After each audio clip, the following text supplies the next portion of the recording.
Cape May Diamond by Larry Enright. To love, life, and your journey of 1,000 years. Chapter 1. Tom Ryan was never one to let anybody else do the talking for him.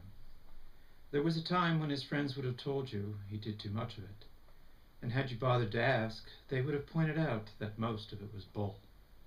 You see, Tom grew up as the oldest of 5 children, thinking he was king of the world. So not only did he do all the talking back then, but his rule was absolute. Ask anyone. There were only 2 ways of doing things in Tom's kingdom: his way and no way. That's just how it was. Things never stay the same though, do they? Times change, people change, and Tom doesn't have friends anymore. After all, there's only so long a person will put up with that kind of nonsense, and it's not nearly as long as it took Tom to catch on. He just kept pushing and pushing and pushing, until one day he pushed too hard. He wound up in jail, and his youngest brother Harry wound up dead. A little late, but Tom had finally figured it out. Now he doesn't see himself as king. He doesn't see himself as much of anything. And he doesn't do much talking anymore. So why should you care about one more person who went down life's crooked road? The world is full of them, more than you can count. And their stories are all pretty much the same. They had a choice just like everybody else. They just picked wrong. I won't try and convince you that Tom's story is worth your time. I'm not sure it is myself. All I know is that I owe Tom Ryan everything. Of course, he would never admit to that, so if anyone is going to say anything on his behalf, I guess it's me. His is a story about a journey to a place most of us have been to at one time or another. It's not the kind of place you choose to go to willingly. You just end up there. It's a story about a Cape May diamond. Legend has it that the Ketchimet Indians who used to live in Cape May were the first to discover them on what is now Higbee Beach, on the southern shores of the Delaware Bay. They're not really diamonds. They're pieces of quartz worn so shiny and smooth they resemble diamonds. The story the Native Americans told was that these rocks took thousands of years to make the 400-mile journey from the birthplace of the Delaware River to the mouth of the bay. And in that time, they acquired the wisdom of the land, making them worth more than gold or diamonds to anyone lucky enough to possess one. The larger the stone, the more wisdom it could impart to its owner. The Indians used them as gifts and traded them to the European colonists for food and liquor until the colonists drove them from their homes. Today, beachcombers collect them, cut and polish them, make them into jewelry, and sell them as souvenirs. Oh, they're nice enough. But when you come right down to it, they're just worthless cast-offs that ended up on Higbee Beach with the rest of the things the river didn't want. Tom's journey began when he was drafted during the Vietnam War. His country told him it was his duty to fight. It was his turn. But he didn't see it that way. He didn't want to fight for them. He didn't want to die for them. The truth was, deep down, the king was nothing but a coward. You can only imagine the things a man like that will try, the tricks he'll pull out of his sleeve to get out of military service. But nothing worked for Tom. Nothing but the one thing he'd never figured on: Harry.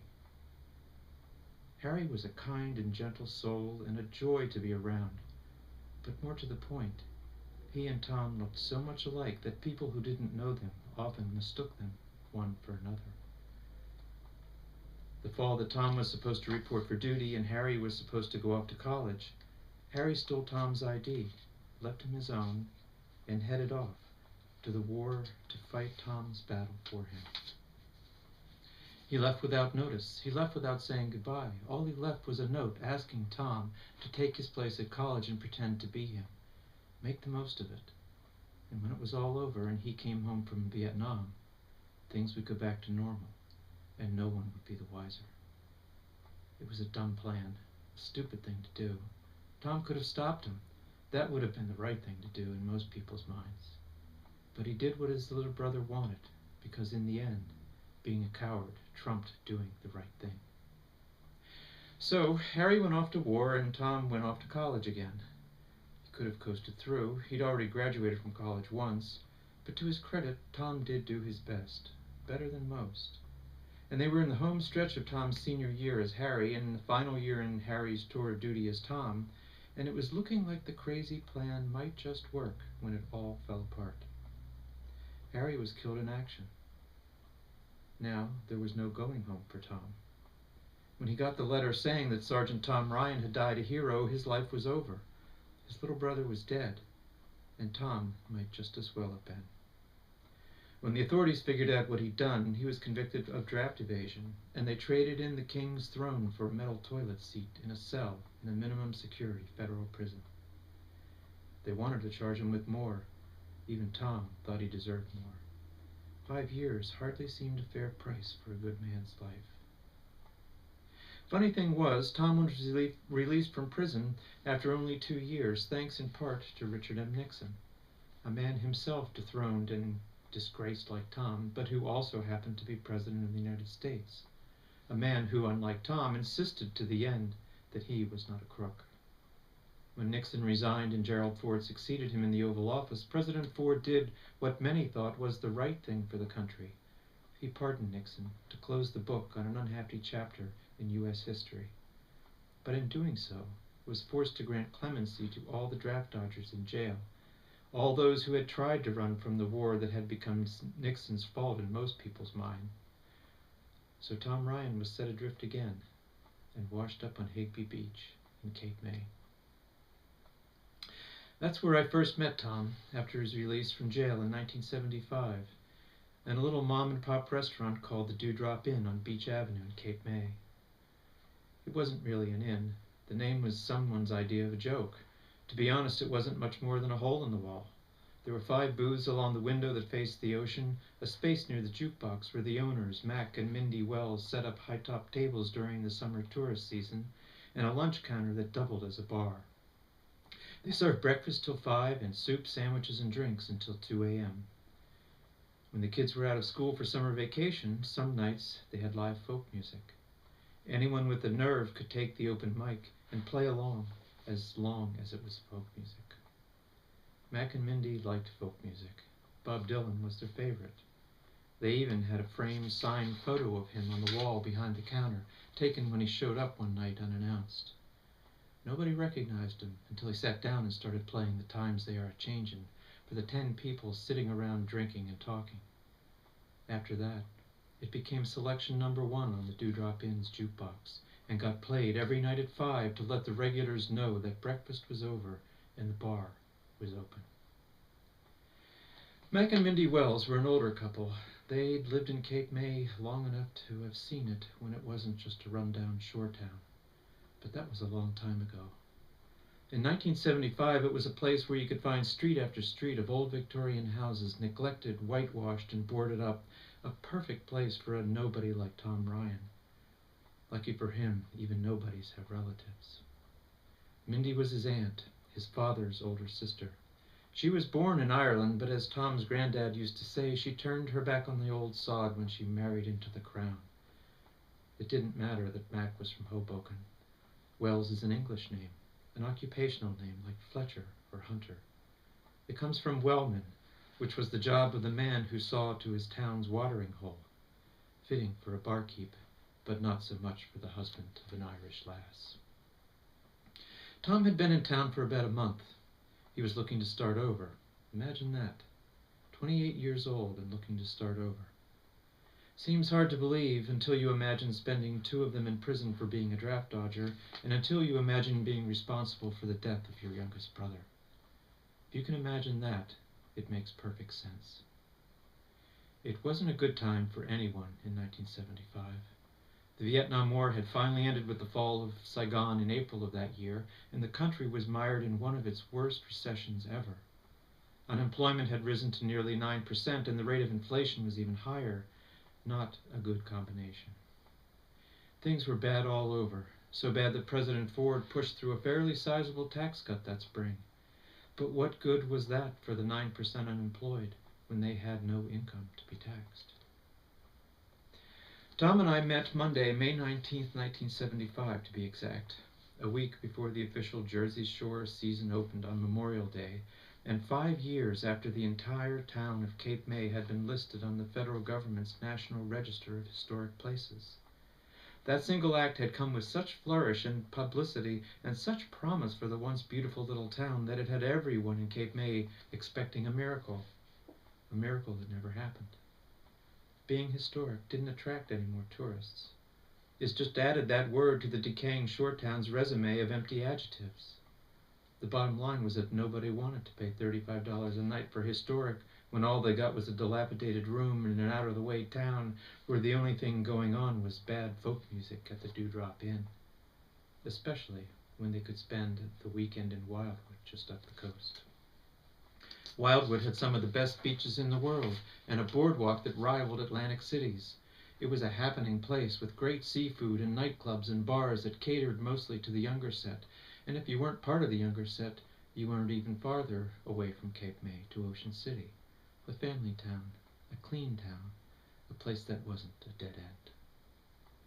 There were groups trying to change all that, but Cape May had gone a long way downhill, and it's hard to turn around on the downhill when you've got no brakes. Tom was doing what he did every day at the Dew, sweeping the morning's breakfast droppings out onto the sidewalk, and when I showed up he held the door open for me. That was a nice gesture, so I smiled and thanked him. That was how it started. Had I known where that smile would lead, I might have kept it to myself. He nodded to me and swept the last bits of egg, bacon, toast, and home fries over the curb onto the gutter, where local strays and birds would have one last shot at them before the next rain. I took a seat in one of the booths and slid over to the window. He was watching me as I pushed my hair back from my face and cleaned the salt spray off my glasses. The wind had really done a number on me, and I probably looked like I had just blown in off the ocean. I knew he was watching me. Or maybe it was the gray and murky North Atlantic, a sea filled with jellyfish and crabs and other things you didn't want to know about. When I looked up at him, he turned back toward the beach and leaned on his broom, trying to look cool. A gray sky met the sea that morning, like on a hazy, horizonless day in the desert, where a mirage of waves laps an endless beach. Some gulls had been circling above and looped closer to the restaurant. A few of the braver ones landed in the street near the scraps and waited until Tom tamped the broom on the curb and came back inside to give them their space. His Aunt Mindy was behind the counter making a sandwich. Tom put the broom away and sat down on a stool beside her. "Are you hungry, Tommy boy?" she asked, handing him a rolled-up piece of bologna. "No, I think I'm going for a walk, Aunt Mindy." His Uncle Mac came in from the back, wiping his hands on a brown paper towel. "It's going to rain in about an hour," he said. Mindy looked at him sideways and went on with her preparations. "Oh, is that so? Since when do you become a weatherman?" "You don't need a weatherman to know which way the wind blows." His laugh was deep and rich, but trailed off into a hacking cough. "You know what Doc Ellis said about your smoking, Mac Wells. It's nothing. I just caught a little cold." "That's no cold." "It's a cold, and I'm down to a pack a day." Mindy pointed both barrels of her 12-gauge scowl at her husband. "I'm not hurting anybody," he insisted. "Only your stupid, bull-headed self and everyone who loves you." Tom got up to leave. "I won't be gone long. I just need to get out for a bit. I'll see you later." Mindy handed him a slice of the tomato she was cutting up. "Going to Higby again, are you?" It wasn't hard to tell that Tom liked her smile a lot more than her scowl. "I guess. Maybe I'll find you a great big diamond today, Aunt Mindy." "Oh, wouldn't that be nice?" Aunt Mindy and a friend polished Cape May diamonds and made them into jewelry, mostly pendants. They were the easiest to make. Just polish the stone, drill a hole in it, and attach a silver chain. They sold them at the craft fairs up and down the coast. Tourists paid a lot for local native crafts. Of course, they weren't exactly real natives, but then they weren't exactly real diamonds either. Just chunks of quartz that had been beaten smooth by a river for 1,000 years and dumped on a beach. Higbee and Sunset beaches were the best places to find them, along with other things that washed up after a storm. Mac planted himself at the counter and Mindy served him his sandwich. "I don't know what you see in that place," he said. "The beaches are better right here." He was right. The white sand beaches on the Atlantic side of the island were far nicer than those on the coarse and rocky Delaware Bay. But as Tom pointed out, you can't find Cape May diamonds down here, Uncle Mac. Besides, it's quiet, and I like the walk. Cape May diamonds. Worthless junk. Mac grimaced at his sandwich. "There's not enough mayo on this." "I made it just the way you like it," Mindy said. "If you didn't smoke so much, you'd be able to taste that, you big oaf." "I do not smoke too much, you old cow, and there's not enough mayo." "Oh, it's a cow, is it, you old goat? Is that what you say when I come back from the crafts with $50 found money?" "Your little trinkets are a hobby, nothing more. The money's right here, darling." "Money? What money?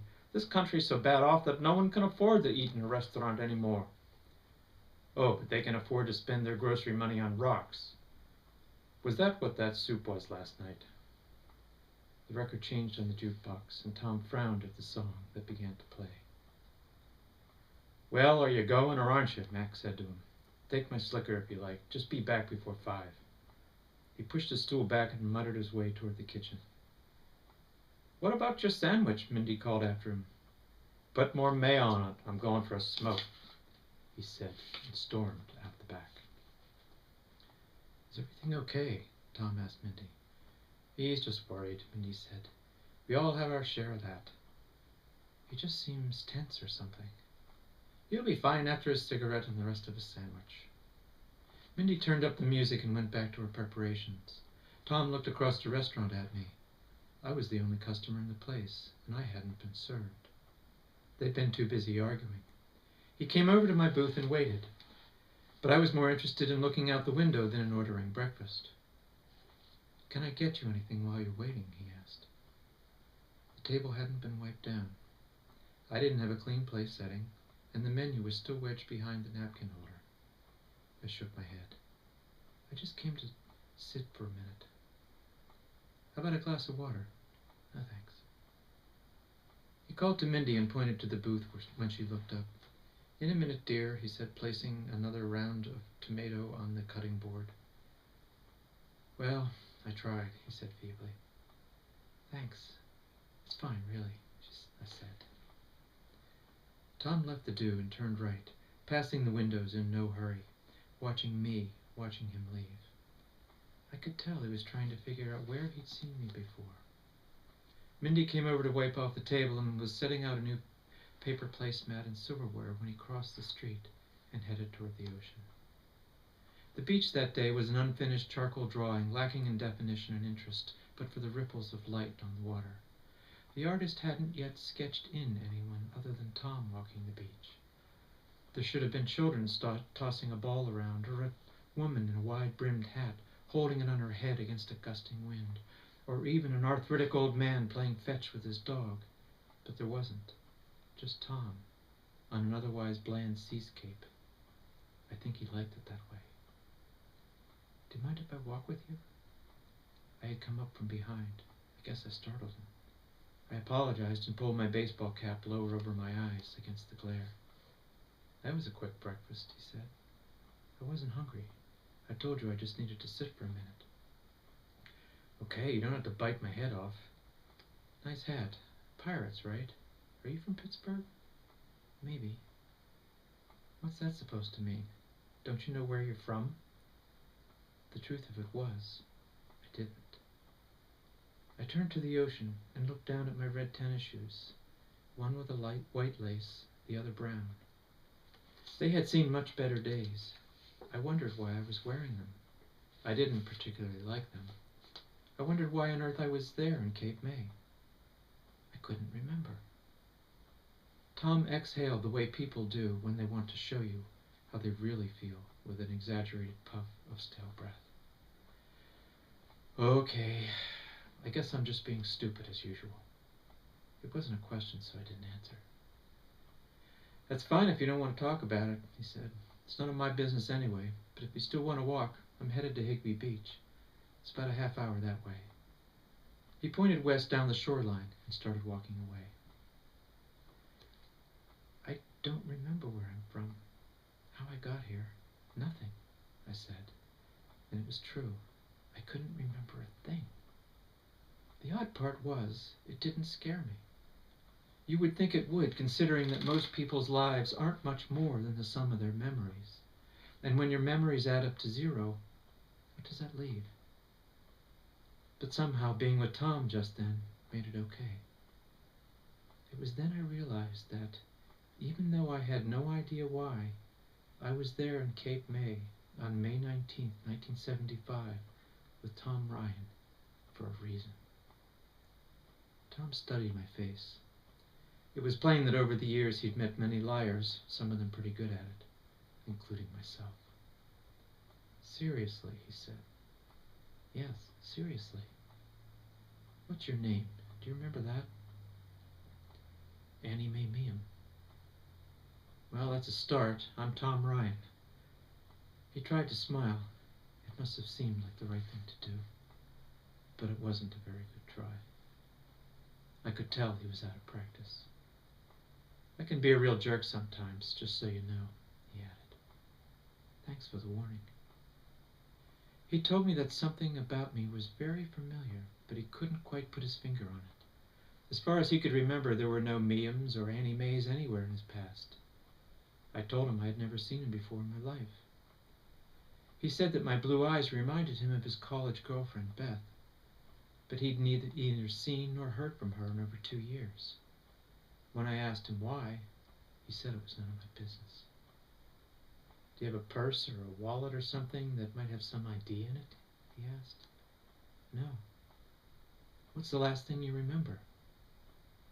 A flock of gulls scavenging on the beach stopped their haggling over a dead horseshoe crab, long enough to let us pass. "I was outside the restaurant, and you held the door open for me." "That's it? That's the last thing you remember? Not falling or hitting your head or something like that?" "I remember feeling very tired. Tired of walking, I think. Tired of everything. I needed to sit down." "Maybe we should get you to a doctor." "I feel fine. I was just tired." "Fine except for total amnesia. What about the police? There may be a missing report on you. Somebody must be looking for you." "No. No doctors. No police." I was emphatic about that. We walked along the flat, damp sand below the high tide mark and just out of reach of the waves, crunching bits of seashell beneath our feet. The island turned north at Cape May Point, about a mile from the Dewdrop Inn. Tom stopped to watch a fishing boat trawling northward. "And on your left is the beautiful Delaware Bay. They really should put a sign up to let people know where the ocean ends and the bay begins. The number of misguided tourists who walk this beach thinking they're seeing the Atlantic Ocean is appalling." He waited while I fiddled with a loose thread on my pullover. I hope he wasn't waiting for me to laugh. "Aren't you hot in that?" he asked. "No. Not much of a talker, are you?" "I guess I don't have much to say, but it is nice here." "I was just thinking that myself. Gray water, gray sky, gray beach. Who could ask for anything more?" That was actually funny, so I laughed. We continued north. There was land somewhere across the bay, the overcast smear of water. Beyond that, I mean. The Cape May Lose ferry crossed the 17-mile stretch of bay to Delaware and back again every day. Tom said he had taken it once out of curiosity and gotten sick, and then sicker on the ride back. At Sunset Beach, near a place called the Shack, we stopped to look at a wreck of a ship just offshore. From here you can see the world-famous concrete ship, the Atlantis. Tom pointed at the huge hull stuck in the sand in the water offshore. Uncle Mac said it sank in a storm and they couldn't get it righted, so they just left it there. That was a long time ago, and it's been falling apart ever since. He said it's a real tourist attraction. Tom skipped a rock across the surf. "Oh, honey, let's drive a couple of hours to Cape May to see the wreck of a stupid idea." He threw another little rock farther out this time, where it sunk short of the Atlantis. Sure, dear, that sounds exciting. Why would anyone build a ship out of concrete? I asked. I don't know. It does seem pretty dumb, doesn't it? Maybe they ran out of metal or had a lot of concrete left over after paving a parking lot and said, oh, I have a great idea for a practical joke. Let's build a boat with it. We walked north some more with the bay on our left and a coastal dune forest of holly and red cedar, bayberry and scrub oak on our right. Beyond the trees was a brush and swamp. Beyond the trees and brush was a swamp. Tom had explored it once, he told me. It wasn't very big, but it was buggy and not very interesting, so it had that going for it. We stopped at a jetty and sat down. You're funny, I said, in an odd kind of way. I'd been wondering if there might be a career for Tom in stand-up comedy, but I didn't think people would get most of his jokes. I know I didn't. Really, you're the first person other than me to think so. I take heart in the knowledge that my fan club has just doubled. Where are you from? I asked. Pittsburgh. Are you here on vacation? More or less. Tom scooped up a handful of sand and examined it. Why are you afraid to go to the doctor or check with the police? Are you hiding something? Are you? I countered. I'm not hiding anything. You're the one who says she can't remember. And you're the one who's afraid to tell me why you're here. You're not on vacation. Tom let the sand run through his fingers. You don't want to know why I'm here. I got up and brushed off my pants. Then maybe you don't want to know why I'm afraid to go see a doctor or the police. He stood up slowly and faced me. It's very simple. I did 2 years in a federal prison for draft dodging, okay? I'm here because my family doesn't want me around. Nobody cares about me anymore. Aunt Mindy, the lady back at the Do, is my dad's sister. He forced her into giving me a job because this is as far away from them as I can possibly be without falling into the ocean. And I guess they figured the beach was an appropriate place for a castaway. Happy now? Poor little Tom Ryan. Nobody loves him. You're pathetic. Hey, I was happy wallowing in my own self-pity until you came along. Thank you very much. Why don't you get lost? I already am. So why no police? What did you do? What are you hiding? What are you hiding? I asked you first. Besides, I already told you. Not the whole thing. How would you know? The wind picked up from the west. The tide was going out and left glistening foam, seaweed, and debris in its wake. Tom took off his shoes and socks and waded into the waves, searching among the shells and pebbles left behind. What are you looking for? I asked. What do you care? A lone black skimmer dipped down and skirted the shadows, running its orange and black beak along a receding wave. It was searching for something, too. What if I told you someone I might have died because of me? I said. Tom straightened up. What? What would you think of me then? You don't look the type. You don't either. Is that why you're afraid of the police? He asked. Maybe. But you said you don't remember anything. That's what I said. But now you do? Maybe. Look, stop saying maybe. It's really getting annoying. Either you do or you don't. Don't be so obnoxious. Me? What about you? No offense, but this is all pretty weird. I used to think weird was fun, but I'm into plain and simple now. I wasn't sure what he meant by that, so I asked. He said, if this is your kooky idea of picking up guys, fine. It's just not for me, so get lost. As much as I didn't want to, I turned my back and walked away.